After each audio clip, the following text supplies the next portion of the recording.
Well, let's. Yeah, can you hear me? Wait.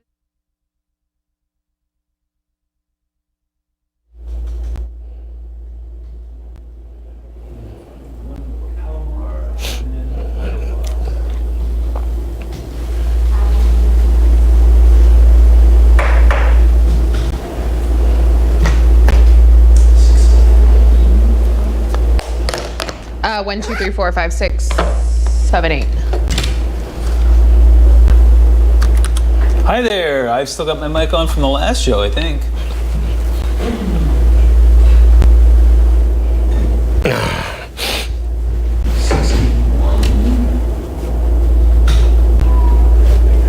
Yeah, 1, 2, 3, 4, 5, 6, 7, 8.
Can you guys talk again? Yeah. There you go. I hear Max. You got it? Yeah, I'm going to. Thank you. You don't I don't know. Olivia just used.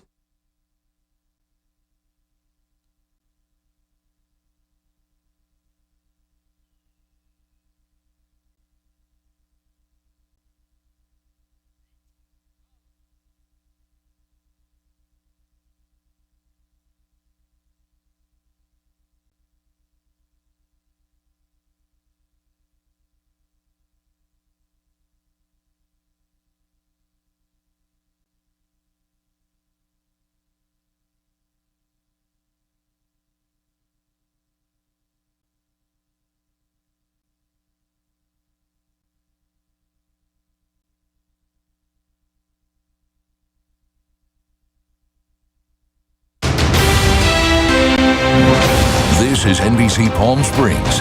Breaking news. Good evening. Thank you for joining us. I'm Sarah Sanchez. And I'm Gino Lamont. We do have breaking news off the top for you tonight. Power has been out for some 2,000 Southern California Edison customers on a day where we've reached record heat. This is an area of California and Fred Waring in Palm Desert Country Club. Nico Payne is live on the scene with the very latest of exactly what's going on there with downed power lines. Nico, are you there? Yes, Gino, I'm here. A potential dangerous situation out here off of California Drive after a trash truck drove through this area, taking down several power lines. Now, we do have video from earlier as crews were working to restore power to over 2,000 customers who lost it. Now, we're told most of the power has been restored as it was rerouted, but some customers are still without power as we face triple-digit temperatures. As for how this happened and when full power will be restored, well, that is still unknown. But earlier, definitely a more heavy scene right here. You can see that we do have some down powered lines. We will continue to follow this story and the developments as we get them. Reporting live in Palm Desert, Nico Payne, NBC Palm Springs. Right. Thank you, Nico. Yeah, not the afternoon where you want to be without power at home. We're taking a live look from our Agua Caliente casino cam, and it is really warm out there. NBC Palm Springs Chief Meteorologist Mike Everett has a look at the numbers. Mike. Sarah, I think you can officially call it hot when we cross the 120 mark, and that's exactly what we did today. The excessive heat warning for most of Southern California kicked in earlier this morning around 9 a.m. will remain in place for most of Southern California through Monday, but the National Weather Service in San Diego has now now extended it for us here in the Coachella Valley out until at least next Wednesday. That's what's making this different from the other heat that we've had so far this summer, is this is going to be prolonged. We're talking about several days and possibly well into next week as well. I'll give you some details on that, but here's what happened today. 120 degrees was our official high at Palm Springs International, clearly above average, and 3 degrees below or above the old record, which we didn't have to go far back into the almanac to find, 117. In fact, we've done that a couple of times over the last 10 years, and overnight as well. Temperatures only cooled into the upper 80s. Many communities only seeing some low 90s in the overnight, so very little respite. Taking a look at winds right now, we are getting some ventilation. We've got that afternoon wind that's picking up about 14-15 miles an hour at Palm Springs International and along the I-10 corridor. Expecting that to gust up to about 20-25 miles an hour tonight. So good news for us, but also great news for the teams that are fighting the fires off towards our west tonight. It's breezy, it's not gusty, and so that's very helpful for them. Taking a look at radar right now, you may have noticed that off towards our south and west earlier this afternoon. Impressive cumulus cloud firing up right to the west of La Quinta. It's reached mature stage now. You'll see some of that overtopping cloud cover. That means that it's basically reached its maximum, but there was some lightning there. As a matter of fact, as I push the button here, I've had a couple of lightning strikes within the last hour or so. I know a lot of folks like to head up the bump and grind this time of year after the sun goes down. Just make sure you give it some time. I would say after about 8 o'clock, everything should be fine out there, but just use your common sense. Meanwhile, looking off towards the east as well, some very large cumulus clouds and some confirmed downpours off towards the Big Bear area. Tracking more of that on Saturday. I'll give you the details coming up in the full forecast. In the meantime, it is hot. 118 currently at Palm Springs International. That's just 2 degrees off of that high that we achieved earlier. And as we mentioned, a nice breeze coming through there and dry as well, sitting currently at about 10% humidity. Next 3 days brought to you by Comfort Air. Basically show the same day coming for the next 3 here. We'll be topping in that mid-1-teen range, and those overnights are going to be uncomfortable as well. We're going to take a look at the 7-day forecast and see if we can just find any signs of cooling out there. There may be some good news on the horizon. Details coming up.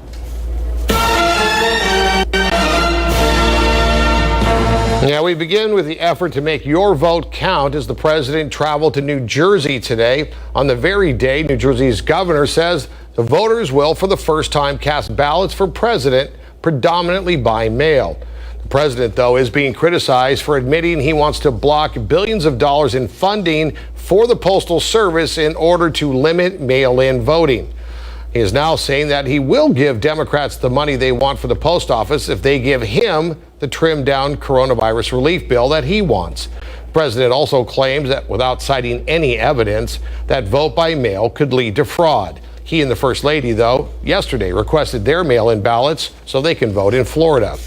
The U.S. Postal Service says it's running out of money, and leaders are warning it could have problems for us around election time, suggesting anyone wanting to vote by mail should request a ballot early and send it in as soon as possible. And adding to lawmakers' fears, the Postal Service is reportedly deactivating mail sorting machines at processing centers across the country. At least 19 sorting machines, which can process 35,000 pieces of mail an hour, have already been dismantled and removed in the past couple of weeks. And postal workers are sounding the alarm. The Washington Post says the agency sent letters to 46 states, including California, saying it can't guarantee all ballots cast by mail for the election will arrive in time to be counted. Adding to the alarm, images of mailboxes being removed from long-standing locations like these ones here in Eugene, Oregon. Now, USPS officials say it's a matter of supply and demand. There's a lower demand for mailboxes, so they're removing mailboxes in areas with multiple drop-off boxes to busier locations. We're in the middle of August, and Republicans and Democrats are in a tug-of-war to make every single vote count for their candidate in November. Now, traditionally, Democrats benefit from mail-in ballots. Republicans benefit most from in-person voting at polling places. But this year could be different as more people would rather stay home in the face of a pandemic. LaVey Sandusky has more from Valley Democrats and Republicans and their take on the Postal Service crisis. Everyone knows mail-in ballots are a disaster. The process of voting remains divided down party lines. And as President Trump negotiates USPS funding and pushes for in-person voting, California's Attorney General sent out a tweet saying, undermining the Postal Service threatens to undermine free and fair elections. And the debate over how to vote continues in the Coachella Valley. In-person voting is the best way. Local Republicans say nationwide mail-in ballots could lead to voter fraud and other issues. When you get the ballots, anybody can sign the back, and it also increases them by submitting people who already passed away and everything. But members of the Democratic headquarters say mail-in voting is a secure and safe option during the pandemic. There will be locations for what's going to be called lock boxes, where people will be able to drop off their ballots if they're uncomfortable. They will be picked up every day. Representatives of the nonpartisan group Common Cause say mail ballot fraud has been minimal since the early 2000s. One national investigation of vote by mail from 2000 to 2012 found 491 cases of mail vote fraud, which might sound like a lot until you realize that over that time period, billions of votes were cast by mail successfully. The group also says in-person voting should be available for those who rely on it. There are some people who want to vote in person. There's some communities, like the Latino community, that votes in person at dramatically higher rates than other communities. So we want to offer accessible and safe in-person voting locations for the folks who want it or the folks who need it. But we also want to make sure that every single voter can access a vote by mail vote if they want one. Olivia Sandusky, NBC Palm Springs. So, no funding right now for the Postal Service, and the Senate is in recess through Labor Day on September 7th. And new concerns over whether funds for the Payment Protection Program aimed to help small businesses will be fairly and now timely distributed. A local small business advocate is currently suing the Trump administration for fraud. Earlier today, Nico Payne spoke with the man behind the lawsuit, and he filed this report. President of the American Small Business League and a small business advocate to the Coachella Valley, Lloyd Chapman, spoke on the disparities on who received these PPP loans and who didn't. The purpose of the PPP program was to help the 30 million small businesses where most Americans work. And it's a small business stimulus program. And as we've seen in the media, a large percentage of that money, I suspect that the majority, went to some very, very large businesses, including local businesses like Bighorn Country Club and the San Bernardino Archdiocese, and national political parties on both sides of the aisle, even including Kanye West's fashion line. Chapman also suspects that the lawsuit will find big discrepancies when it comes to minority business owners. What we're seeing so far is that legitimate small businesses owned by Black and Hispanic individuals have been almost excluded from the program. And here in California, half the population is minority. Chapman, with a win record of 98.5%, is confident he will win this case. You can't withhold information under the Freedom of Information Act unless it qualifies for one of the 6 main exemptions. And this information does not qualify one of those exemptions. So I think the first hearing that we have, I could win in the first hearing. For NBC Palm Springs, Nico Payne. So this battle over the boxes and ballots raises a couple of other important questions. If you want to vote by mail, what should you do now to make sure that your vote gets counted? Well, back in June, Governor Gavin Newsom signed an executive order that will send every registered voter in California a mail-in ballot. That means you do not have to request a mail-in ballot if you are a registered voter. And to make sure that your vote gets counted, double check that you're registered to vote at the website on your screen, voterstatus.sosca.gov. And when you do get your mail-in ballot, fill it out early and mail it as soon as possible. You can also drop it off at any polling location on Election Day itself. Something else to keep in mind, even though Election Day, of course, is November 3rd, if there are any slowdowns with the postal system for whatever reason, you're going to want to mail in your ballot at least by October 20th, a full 2 weeks before actual Election Day, to make sure that your vote counts. Well, you might have heard some rumblings on the interwebs there that Mary Pickford Theater in Cathedral City is shutting down. Obviously, that got our attention, so we sent our Kitty Alvarado down to Mary Pickford to find out if, well, any of that's true, or is it more just, Facebook hokum, if that's the actual word. Kitty, what do you got for us? Well, thankfully, these rumors are not true, but the truth is theaters like the Mary Pickford are struggling. They've been closed for months because of the pandemic. Now, earlier today, we caught up with a really big fan of the Mary Pickford, big-time movie producer and filmmaker Christian Sesma. He says he's really glad this local gem is not closing.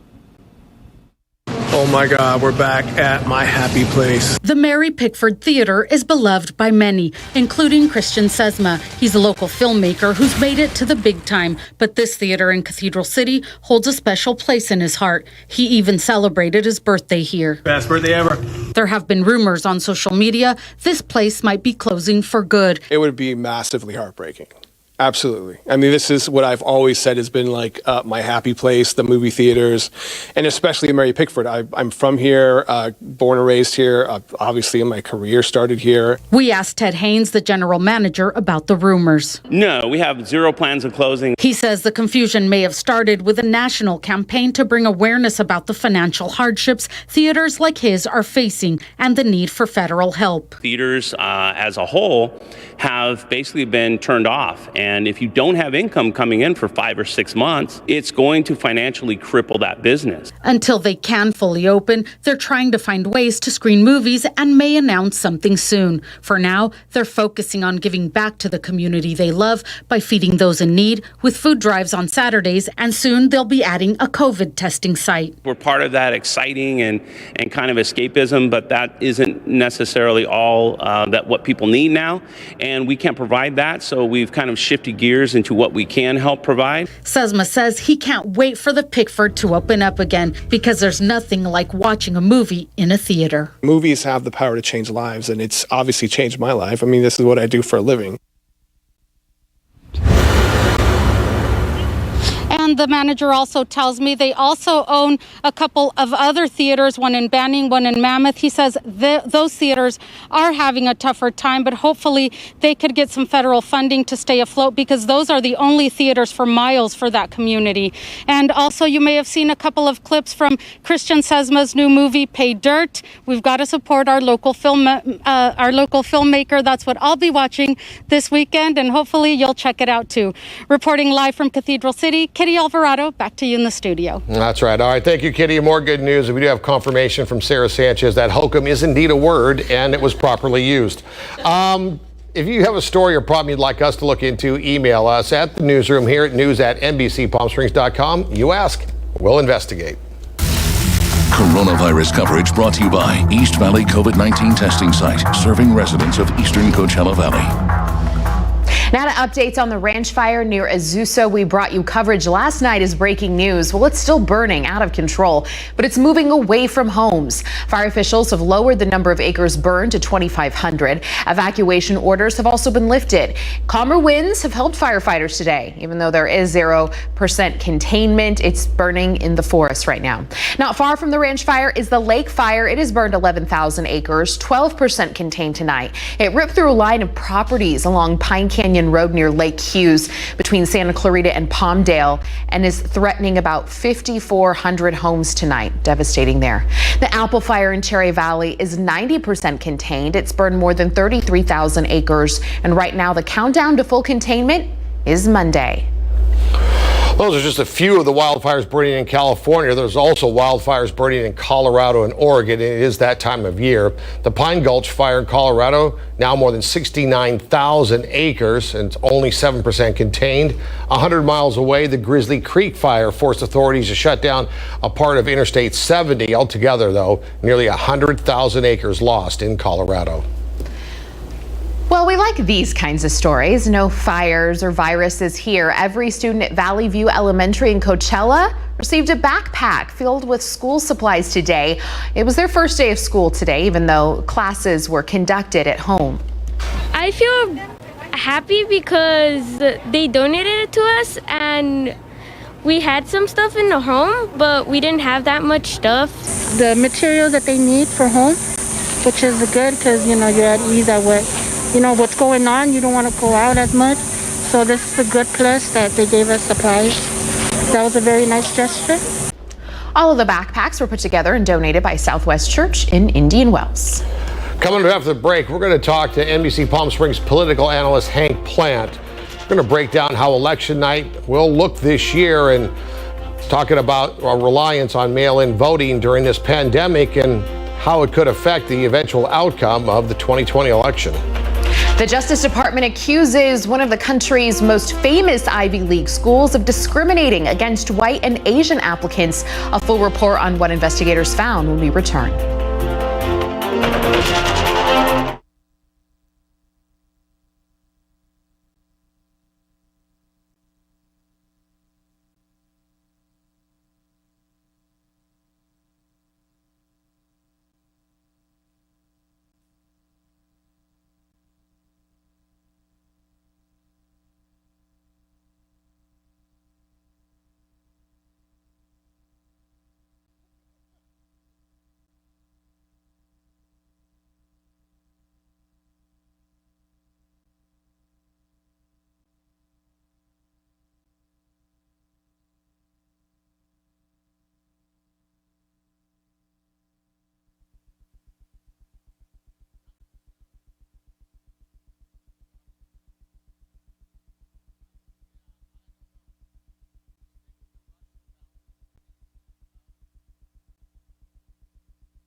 Join us now to continue our conversation on the Postal Service and the upcoming election is NBC Palm Springs political analyst Hank Plant. Hank, frankly, 3 months ago, I don't know anybody that gave the Postal Service a second thought. Your mail came every day. It would take 2 or 3 days to get virtually anything, anywhere for 41 or 42 cents, whatever it is. Now, suddenly, it's a front page item above the fold. Why is this suddenly an issue when it comes to mail-in voting and the efficiency of our Postal Service? President Trump said it yesterday. He was very direct. He said he opposes the Democrats' plan to give $25 billion to the post office because he does not want it used for mail-in voting. He wants to slow down the mail-in voting, thinking that it will help his reelection chances if there is less mail-in voting, and it will help the reelection of other Republicans. Okay, every poll ever done about mail-in voting has shown there is no advantage, Democrat or Republican advantage to mail-in voting. It falls almost right down the middle. Everybody uses it the same. Yeah, and in fact, the president himself requested his own absentee ballot from Palm Beach this week. But here's the thing. If Mr. Trump can sow doubt into the election results, if Joe Biden wins, and the polls say that he will win, if Mr. Trump can sow doubt into the results, the longer he can do that, the more lawsuits he can file, the longer this election will go on, and it gives him a better chance of doing whatever to retain power. All right. In a recent study from the years 2002 to 2012, which encompasses no less than 10 full national elections, midterm, off year, as well as election years, 490 fraudulent votes were put in via the mail. The steps you have to go through for mail fraud, there's like 10 different steps you'd have to take. Where is the fear that didn't exist since the Civil War when we began doing this? Yeah, there's no fear. It's just a political strategy. But my problem is, where is Speaker Pelosi and where is Senator Schumer? These are the two leaders of the Democratic Party. It's not Joe Biden. He's the candidate. Where is Pelosi? Where is Schumer? What are they doing? David Plouffe, who is the former Obama Democratic strategist, said today, we need to have primetime hearings on this. What's going on in the post office. We should be visiting post offices with cameras to show what's going on. We should get the governors involved. This is a RICO case. what's going on. We have a new postmaster general who has stock in Amazon and FedEx, who is taking orders from the president. They have been removing mailboxes. They confirmed that today in Montana. And they have been removing sorting machines from post offices. And so what's going on right now is criminal. I mean, this is criminal. To interfere with the postal system is criminal. The post office is in the Constitution. One of the very few things we have, it's actually in the Constitution. You cannot legally interfere with it. That's what's going on. Do you have any hope in that the Inspector General now says, the Inspector General of the Post Office now says he will open an investigation? Does that give you any solace at all? My first reaction when I saw that was, there goes another inspector general, because other inspectors general in other departments in the federal government have looked into Trump and his associates, and they've been fired like that.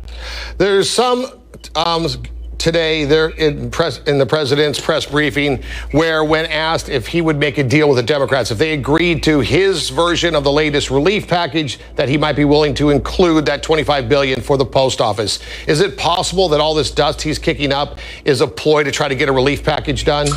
No, because what's going on in the post office has nothing to do with money. There are a lot of experts who have weighed in, including former postmasters general, saying that what's going on in the post office isn't about, the post office has been losing money for years. This isn't about them losing money. This is a strategy that the new postmaster general is doing to help President Trump's reelection. Right, but it's also part of the federal government, and I can't think of any office or department in the federal government that makes money. So I'm not sure that that's ever been a solid argument. All right, Hank Plant, you're absolutely the best, sir. Thank you. NBC Palm Springs political analyst. We'll be right back. Thanks. Good to see you.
Welcome back. Well, here's a live look for you, courtesy of our Walter Clark 111 cam. Light breeze out there. That is about the only good news in the weather. Well, no, I got another piece I'm going to share with you here in just a moment. We are seeing some fairly hazy skies out there. In fact, we saw some thunderstorms pop up over the San Bernardinos and the Santa Rosas a little bit earlier today. Let me show you some good news. Let's take a look at the graphic here. In case you're playing along at home, we are now officially 39 days away from the beginning of fall. It's a day that a lot of people here in the Coachella Valley look forward to. Tuesday, September 22nd, we will cross over the autumnal equinox. But as it stands right now, we are hot. 120 is what we achieved today. 117 is the record for today's date, and didn't have to go very far back into the almanac to find that. I'm going to hit you with some more numbers here. It looks like there were a couple places of note that broke records today. In addition to us, Anaheim hit the triple digits today, breaking their old record for today's date by 1 degree, going back to 2015 in the almanac there. And as far as overnight temperatures go, well, if you're thinking it's been warm, you're right. Indio only got down to 93, tying their old record from 2015. Thermal broke their overnight record, 92 compared to the 89 that they did back in 2015. Palomar Mountain down towards San Diego was 76 overnight. Bear in mind that is a mountain. And Idlewild broke their overnight record of 2 degrees. 63 is where they got to in the overnight hours, and they were going back to 2013 for that. I'm sure you heard we have a severe or an excessive heat warning that is in place here. It kicked in earlier this morning, will be in place for most everybody across Southern California until Monday, but this National Weather Service in San Diego has extended that out to Wednesday for us. You'll see why in just a moment. Temperatures across Southern California are going to scorch this weekend. The only places where there will be any respite will be in the mountains above 5,000 feet and the immediate coast there. A word about the mountains, though. We saw some storms fire up there today. Potential for that again on Saturday, because in addition to the high pressure, we've got some monsoonal flow coming up from the south. So we're seeing those showers winding down now. We did have some lightning over top of the Santa Rosas a little bit earlier. That has now reached a mature stage and is collapsing on itself, but still seeing some showers off towards the San Bernardinos. In fact, if you look off towards the east, you'll see some of those very impressive cumulus clouds. They're going to wind down through the rest of the night tonight as we put Futurecast into motion. Still tracking some light showers around 11 o'clock up over the San Bernardinos and towards the San Gabriels. They'll be back again tomorrow, 6 o'clock in the morning. We'll be tracking some cloud cover over the Santa Rosas, and then we will be seeing some more shower activity in the afternoon and evening. So if you do have any hiking plans, especially above 5,000 feet, be prepared for those afternoon thunderstorms. They were there today. They'll be again on Saturday. We'll see a little bit of a respite on Sunday and Monday, and then shower activity looks like it could return again as early as Tuesday. On top of that, all that moisture in the atmosphere is driving dew points up into that mid-50, low 60 range. That puts our minimum humidity at about 15 to 20%. Temperatures right now still very warm across the Coachella Valley, 80s up in the mountains. There's that breeze we're talking about. It gets up to about 25 miles an hour tonight. Nothing particularly gusty, and we're still hot at midnight. We start off warm on Saturday. We get to 115 by 4 p.m. and we keep right on going. 117 for most of us, 118 in Palm Desert, and 108 in Joshua Tree. Comfort Air 7-day forecast shows very warm weather ahead. It looks like the first break that we'll get where we dip below 115 comes next Friday.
Now to the latest case of the Trump administration taking on application discrimination.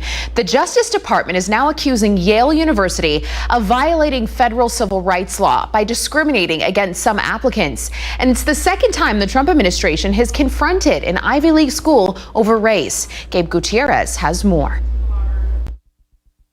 Yale University is defending itself in a battle that could have major consequences for the future of affirmative action.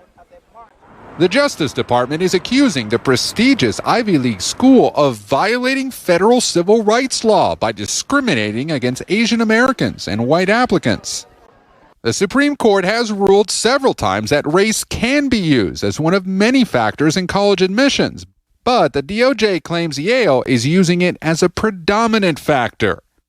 There is no such thing as a nice form of race discrimination, the Assistant Attorney General for Civil Rights said in a statement, adding unlawfully dividing Americans into racial and ethnic blocs fosters stereotypes, bitterness, and division. Yale fired back, saying it looks at the whole person when considering admission. The department's allegation is baseless, the university's president wrote.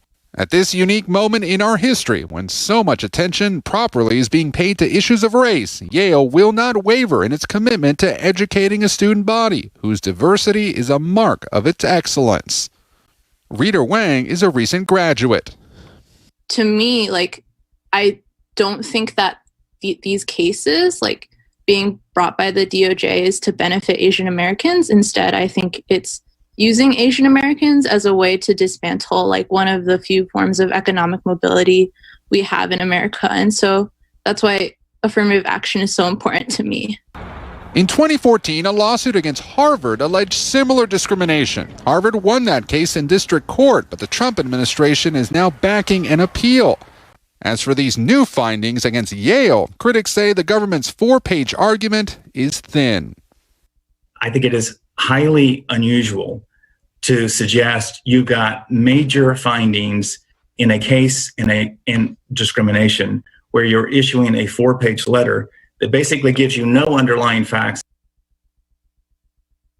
Gabe Gutierrez reporting. So what's next? Well, the Justice Department's letter is not a lawsuit, at least not yet. Yale has until August 27th to agree to suspend the use of race in undergraduate admissions. If it doesn't, this could end up in court for years. Coming up after the break, campaigning for president in the age of COVID-19. A report tonight on how Biden and Trump campaigns are adapting to completely virtual race for the White House, and what social media websites are doing to combat misinformation. The workday is no longer a 9 to 5. And many people are still working from home, and experts say that's leading people to work more hours and experience burnout. We'll have a full report coming up.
Under the Department of Homeland Security and a senior aide are not legally qualified to hold their jobs. That's according to a Government Accountability Office report. The report finds Acting Secretary Chad Wolf was improperly appointed to his position. Wolf was appointed by the former acting secretary, and that was Kevin McAleenan, who the GAO says also did not have the authority to hold his job. The report's findings also apply to Ken Cuccinelli. The Department of Homeland Security is the third largest federal department. The U.S. borders with Canada and Mexico will remain closed to non-essential travel for another month. The border closures were announced on March 18th and have been extended now every month. Essential workers are still permitted to cross, but officials said the measures could last several more months. Canadian provincial authorities already said they want to keep out U.S. tourists until there is clear evidence the coronavirus outbreak here in the U.S. is under control. The Democratic National Convention starts next week in an unprecedented virtual format, and the Republican convention starts the week after that. But the coronavirus pandemic has forced many changes in the presidential election this year, and tech experts are now concerned about growing tech threats to our democracy. Liz McLaughlin explains. Instead of the usual crowds and balloons, thank you. Political conventions will be stripped down this year.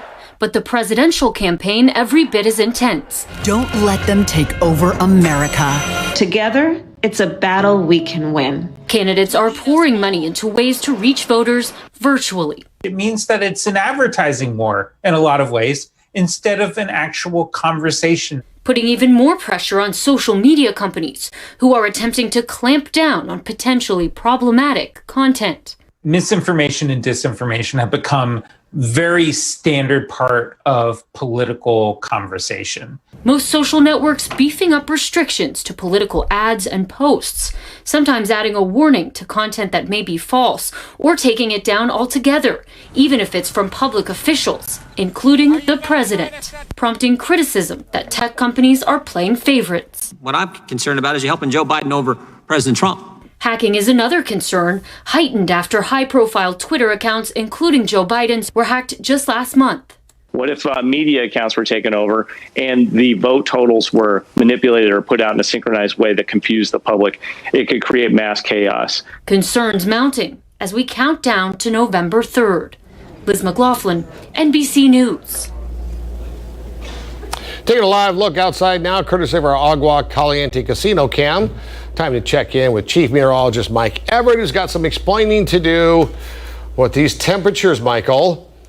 Gino, this is going to be a prolonged heat wave. In fact, this is making national headlines. Not only are we hot, we've done it a couple times already this year where we've got up to that 120 level, but then very quickly cooled back down, sometimes even below average. That is not going to happen this time around. This is a prolonged, widespread heat wave taking over the entire state. A lot of times, we're not surprised when we get an excessive heat warning in the Coachella Valley. We're a desert in Southern California, but when you see that purple color literally running the entire length of the state, including inland areas and parts of the mountains, that's very impressive. And all of that orange or that creamsicle color that you're seeing near the coast are also some heat advisories that are in place. Los Angeles, for example, getting into the mid to upper 90s. Some spots in Orange County today getting into the low 100s. In fact, Anaheim broke a record today, hitting exactly 100 degrees. And then the not so good news here is it looks like this is going to last into next week. This is a very powerful ridge of high pressure that's going to stay almost virtually on top of us as we go through the weekend and into next week.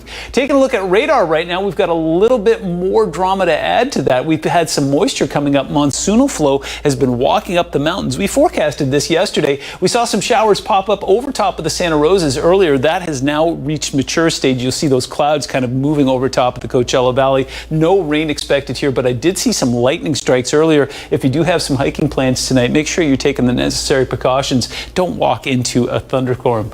Into a thunderstorm? I just made up a word. A thunderstorm. Taking a look at radar right now, out towards the San Bernardinos. In fact, if you look immediately off towards our east here, there's some bubbling cumulus there. We did have some confirmed downpours earlier, expecting more of that on Saturday. I'll give you the details coming up in the full forecast. In the meantime, it's 117 degrees out there. That's 3 degrees off of that high that we hit earlier today, which was 120.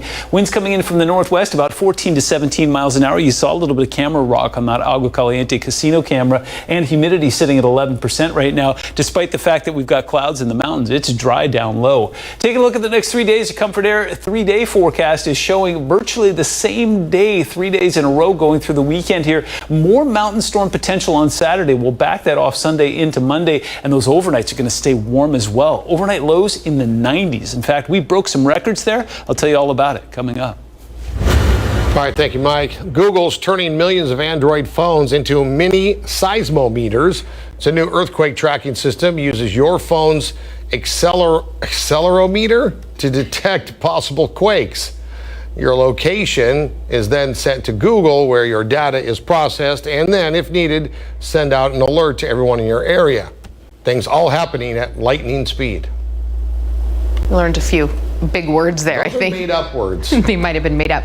A new Commerce Department report says U.S. retail sales rose 1.2%. Back in April, those numbers slumped to a 7-year low. The report shows gas stations, department stores, and clothing shops are operating below normal levels.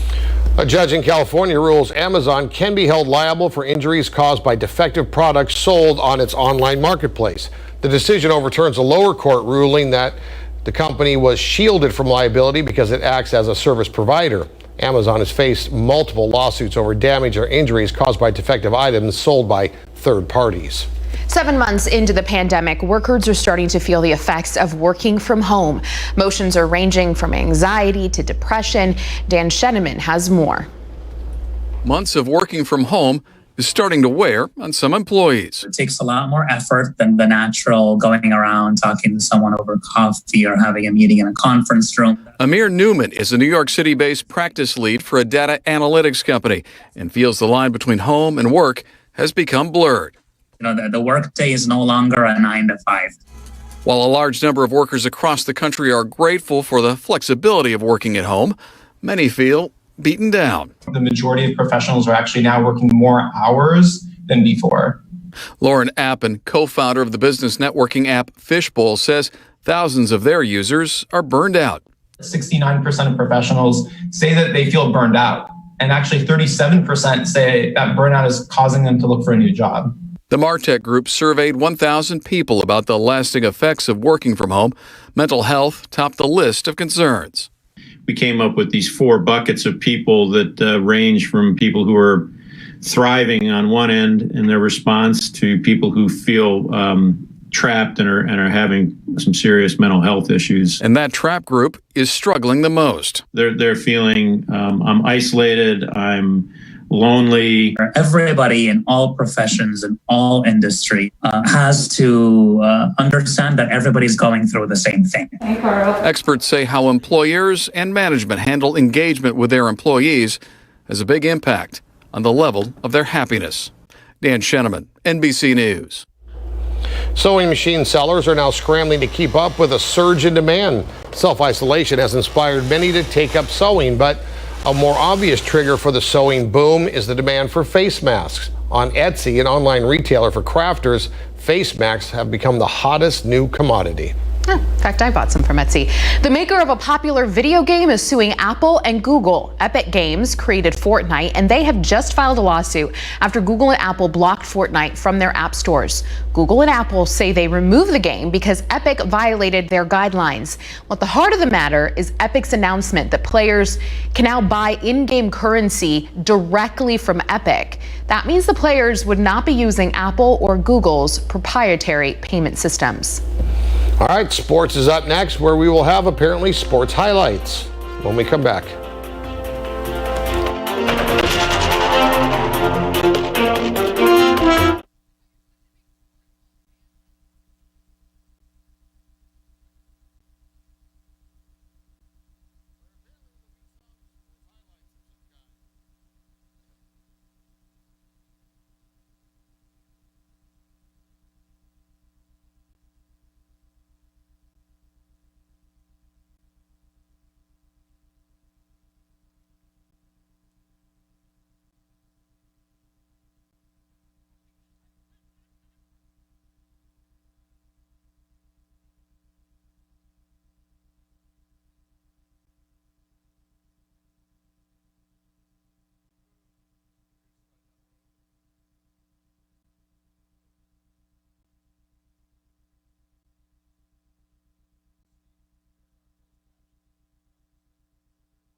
Time now for a check on NBC Palm Springs sports headlines.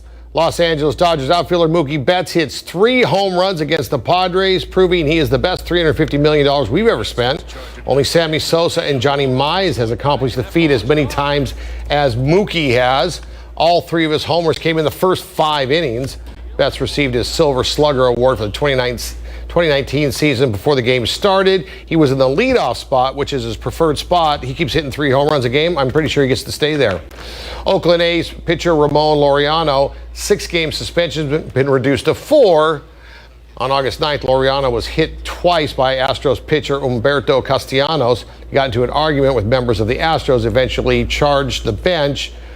Astros hitting coach was suspended 20 games for his role. Laureano begins his suspension tonight. And of course, Joe Kelly, the Dodgers, got 8-game suspension for missing somebody.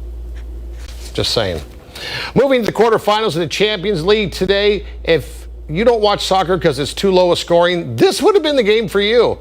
Bayern Munich breaking records in a blowout to destroy fabled team Barcelona 8-2. One of the most talked about plays is Alphonso Davies maintaining his cool under pressure against Nelson to assist Joshua Kimmich. Munich advances to the semifinal, will face the winner of the Manchester City-Lyon game, which will take place tomorrow.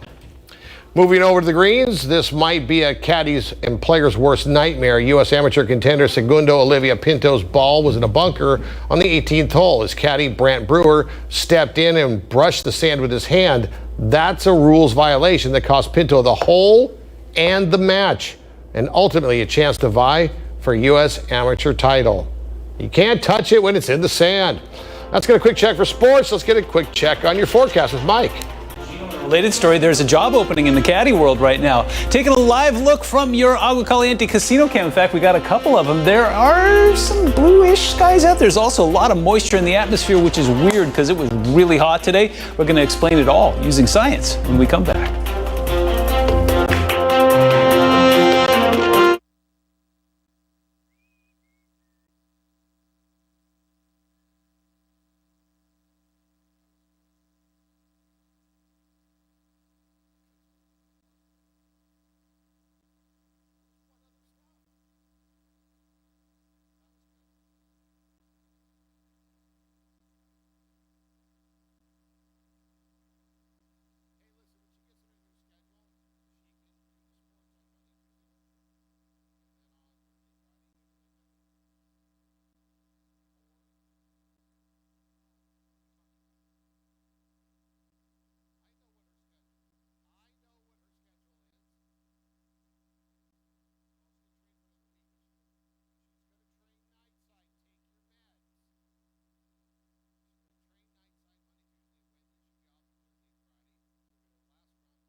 Welcome back. Here's another live look for you. This one courtesy of our Walter Clark. Ken, we were marveling at that going into the commercial break. It was a very hot day out there. Humidity was about 10% at Palm Springs International today, yet there is moisture in the atmosphere. 2 things going on at the same time. We have a massive ridge of high pressure virtually right on top of us. At the same time, monsoonal flow finally deciding to come up from the south and southeast today. That fired off some storms over the mountains. We'll take a look at that in a moment. First, just want to give you a ray of inspiration. 39 days until the first day of fall. Tuesday, September 22nd is when we will arrive at the autumnal equinox, so hang in there. There is hope on the horizon. We know that it's still warm in September, but at least it gives us something to look forward to.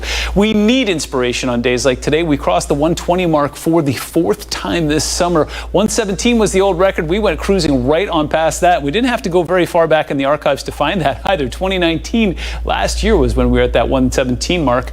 87 in the overnights. That broke some records. I'll tell you about that in a moment. But first, here's what we did across Southern California today. We were the big story, hitting 120, breaking that old record. Anaheim got into triple digits, broke their record going back to 2015. And this just in, Long Beach hitting 96 today. Even close to the coast, it was hot. 95 was their old record going back to 1992. Now, here's where it gets even weirder. In the overnight hours, we were warm. In case you didn't notice that, Indio, 93 degrees was their low temperature. Thermal, 92. Palomar, off towards San Diego, there, 76. And Idlewild, 63. Old records being tied in the case of Indio, broken in the case of everybody else there. Thermal, old record was 89, going back to that warm year in 2015. So you already know that we have that excessive heat warning in place, heat advisories in place for Los Angeles this weekend. What's different now is that the National Weather Service has actually split those out. Instead of all of us being in the same category, on the coast, these will be allowed to expire on Monday. For us, we've now been extended out until Wednesday. You'll see the numbers in a moment and understand why. We've got a prolonged heat wave ahead of us.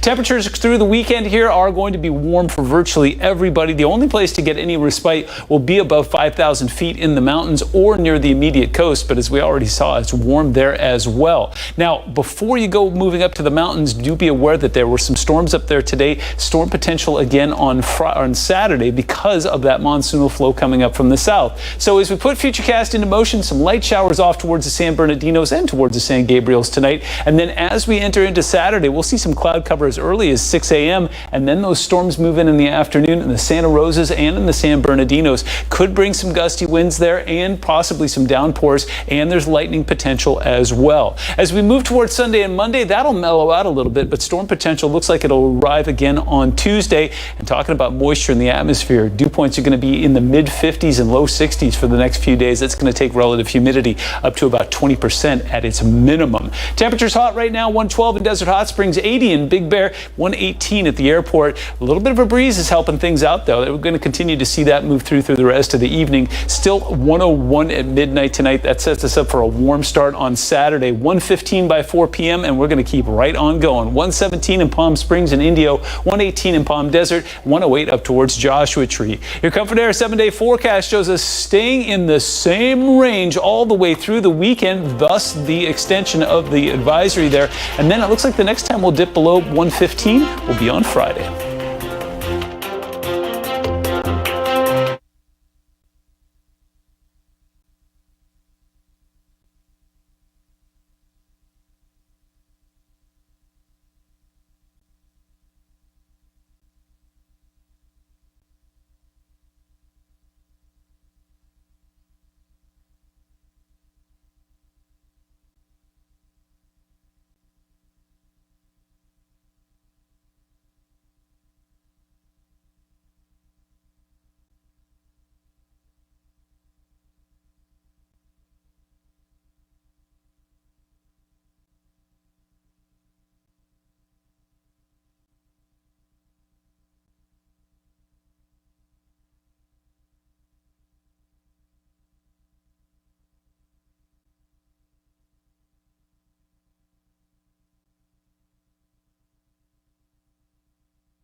Well, we're in the middle of August, and politicians are in a tug-of-war to make every vote count for their candidate come November.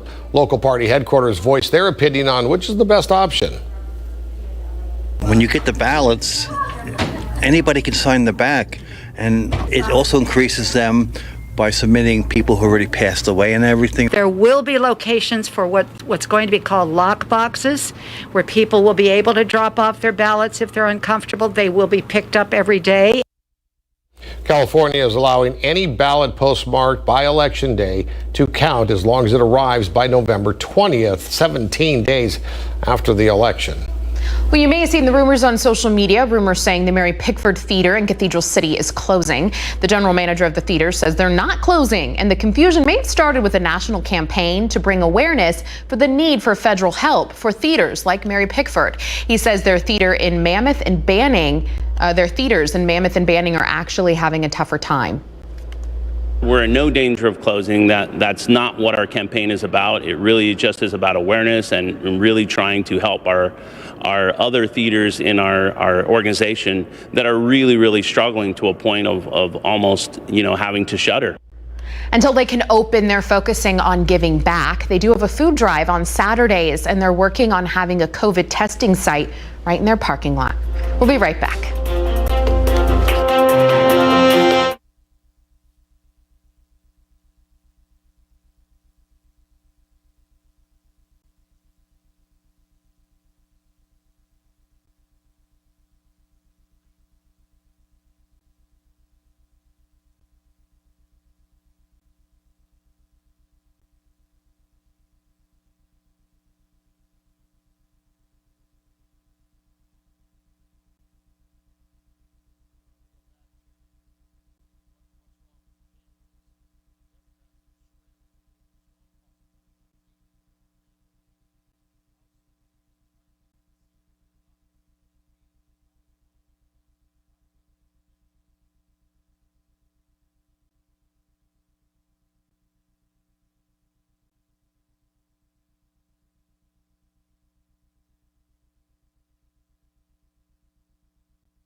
Brighter Side of the News is brought to you by Holland RV, located off the I-10 at Washington.